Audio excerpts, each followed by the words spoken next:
In my last State Gamelands vlog, I left it to be continued, and I think I've kind of figured out precisely what it is that I'm doing here when I'm wandering around on these State Gamelands. I think I have it figured out, and I'm going to share that with you in this vlog.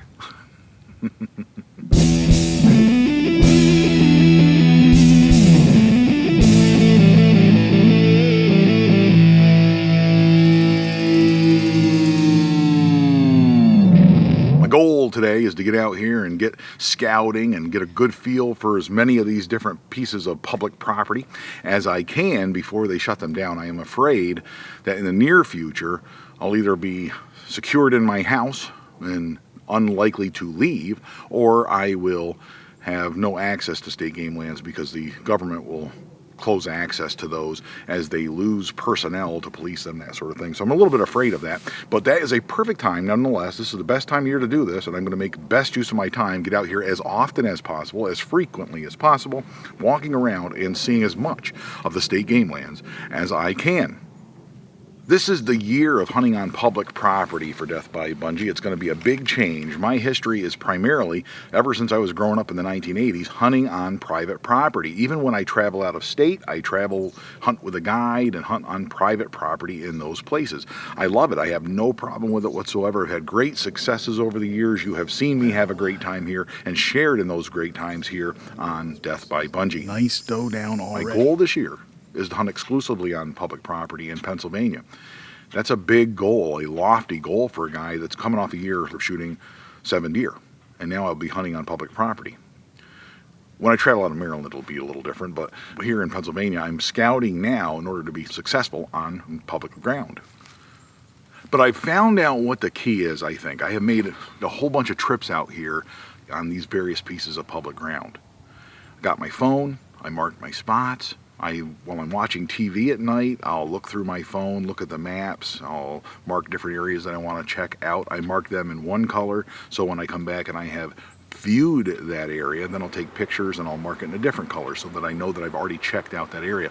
And I'm continuing to work my way through the local areas of different pieces of public property, going from one parking area to another parking area. And basically, my goal is to have 6 to 8 really good spots where I feel really confident about hanging a tree stand and being able to target some deer, whether it's a good spot for does, a good spot for bucks potentially, that sort of thing, and have that worked out in my head ahead of time. It's no different than what I have done on private property over the past 10 years of hunting with a crossbow. Holy cow, does it drop off? Now, again, what am I looking for when I'm out here? I walk around, I look for scrapes, I look for rubs. Your eye, once you've found a few of those things, your eyes pick those things up really quick. I walk through on these trails and stuff, and when I come across a rub or a scrape, I get all excited, but my eye is drawn to them immediately.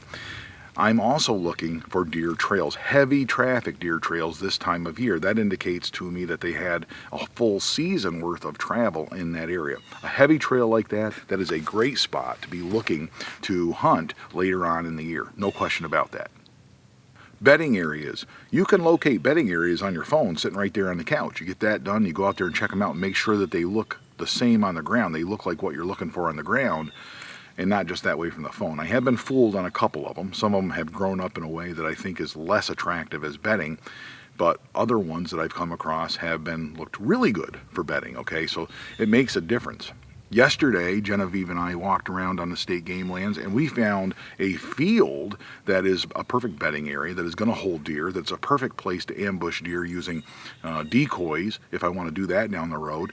It's a perfect spot for that. It's a big open field with some brush in it, some timber where I could probably get in without disturbing too many deer, and it would be a great place to hunt. That's the kind of thing you're looking for. Now, that looks great on the phone, but until you go there, you really don't get a chance to be sure that it's suitable for your hunting plans, your hunting strategies. A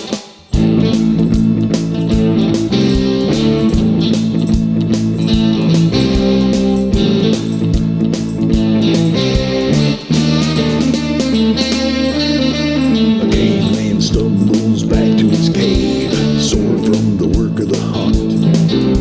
He shrugs his head and says, "Sorry, dear, I tried, but I had no luck." The cave lady tries to console him. She feels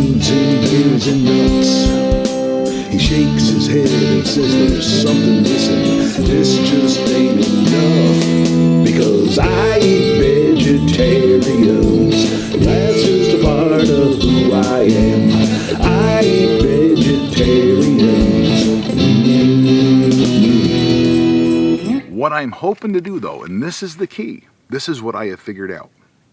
When I am out here, I am looking for ambush sites.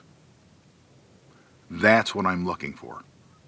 I'm going to scour each section of public ground, find an ambush site, and that ambush site is either, hey, this is a really good spot to hunt from the ground where I think I could be concealed enough in this little grove of trees or what have you, but still have a clean shot out in front of me at that suitable area where there's either a scrape or there's a trail or there's an oak tree or what have you, okay?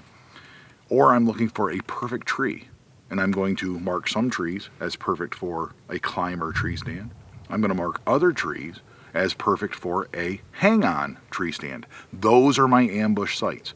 I'm going to have one or two of those on each section of public ground going through here. That's the key. That's, I think, I've not been successful on this yet, okay? So I'm no expert. I've talked to a lot of people who know a lot about this, way more than I know.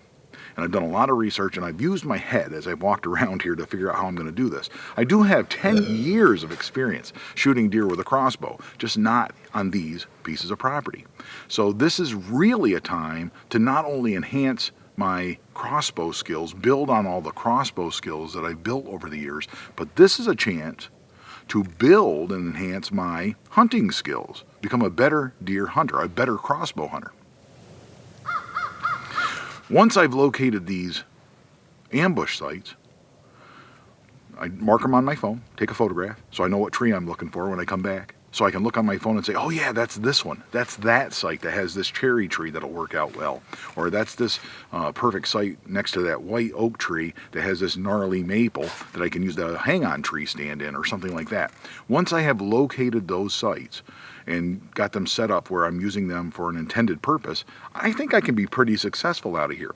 What I'm going to do is essentially mark those in my phone. I'll come back once during the summer, make one trip back just to refresh my recollection of what that site looks like, make sure that it remains open enough where I think I could get a shot. If it's grown up too much, maybe I have to check it off the list, but at least I'll know that before I go in there and waste a morning or an afternoon hunt on it. I'm going to come back and make sure that the oak trees are dropping acorns in the area, that they're holding deer in the area, that there's some new, fresh deer sign as the season approaches. Maybe do this in August and September. But just a brief outing. It's not something I'll do on a weekly basis. But other than that, I'm not going to disturb these areas. I'm going to pick my ambush sites, and then I'm going to come back and ambush some deer. That, my friends, is what crossbow hunting is all about.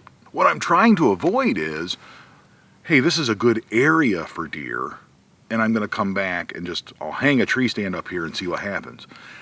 I did that for years on my home property. And I learned that that's not the most effective way to do this. That's great. You get in a tree stand, you see some deer, but you're never close enough to get a shot. You need to be, as a crossbow hunter, especially me, shooting with an older, slower crossbow like Bungie, right, at 305 feet per second on a good day. We're out there shooting the crossbow at that speed. I need to be 20 yards, 30 yards maximum from a deer in order to get that done. So I need to be close.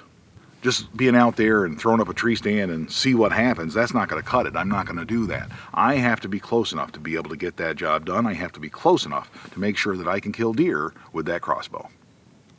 To do this, to make sure I'm effective, I brought with me tape measures. I'm using a tape measure to measure the trees to make sure that they will fit, that my tree stand, my climber tree stand will work even on the trees that I have selected. I'm measuring them and making notes on my phone as to how big around those trees are to make sure that when I buy a hang-on tree stand that will work there as well if need be, if it's a tree that is more suitable for a hang-on tree stand. That way when I get to the parking area, I'll know which tree stand to pull out of the car, which tree stand to haul into the woods with me. You don't want to get out there and find out you brought the wrong one. That doesn't do you any good. Also brought a rangefinder with me, and that way I can stand there with my rangefinder and I can measure the distance from the trail, from the scrape, from the oak tree, or what have you. I can measure the distance from that to my selected tree to make sure that it's within the right range. That's a big reason to pick a tree to me, is whether it's 20 yards from something that's really attractive to deer. That's the key. So there, I figured it all out. There's everything I know about hunting on public ground as of March 2020 anyway. I thank you for going on this journey, this scouting public ground journey with me. I thank you for that. I hope you've gotten something out of it. I hope you have enjoyed it, and I hope you are making the best efforts to get ready for whatever hunting season you have planned for you and your family and your loved ones in this difficult time as we head into the summer, the spring of 2020. These are crazy times, crazy times. Hang in there, you friends of Bungie. And until next time, all hail Bungie!